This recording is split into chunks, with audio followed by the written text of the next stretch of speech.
Hey everybody, World War Guy here today, and today for our 25th helmet of the month, we are looking at the Mexican Adrian helmet. Mexican M26 Adrian helmet. Now, just like Peru, Mexico bought these helmets directly from France in the early 1930s to the mid 1930s, and they made them a little bit unique. Now, before we get into the detail of the helmet, I do have to say that this helmet appears to have been in some sort of house fire. As you can see on this side, it is rusty, there's paint that's missing, there's some sort of residue on top of the helmet, so it is not in the best condition for a proper understanding, but I will still do my best. Now, of what paint that is left on the helmet, you can tell it was a sort of forest green, olive green color. It is hard to tell, and on camera it's a slightly different color, but you can see here it's clearly a green color. This was normal for all the helmets used by Mexico.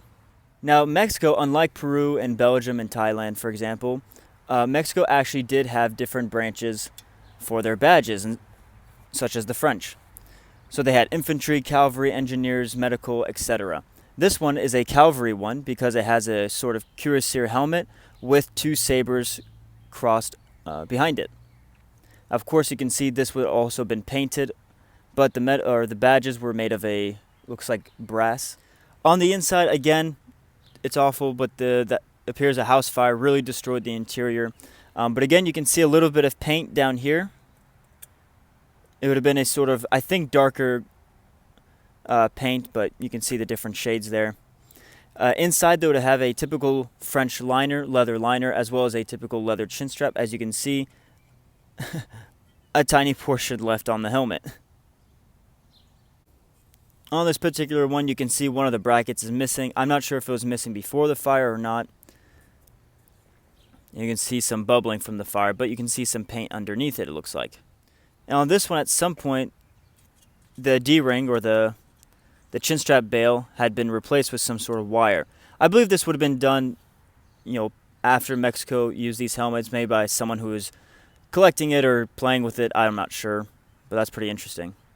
Now, these helmets were first used, I think, around 1935, and I'm not exactly sure when they got rid of it. I couldn't find much information, but I would suspect it would be sometime in the 1950s or 60s when they switched to the M1 variant. No conflict. I couldn't find any specific conflicts where Mexico used these helmets. I know they were part of the Allies during World War II.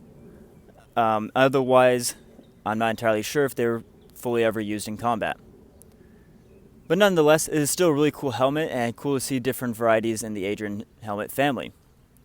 Now, with that being said, that does conclude today's video. I hope you guys enjoyed. If you did, drop a like, write a comment, share, and subscribe. But besides that, you guys have a great day.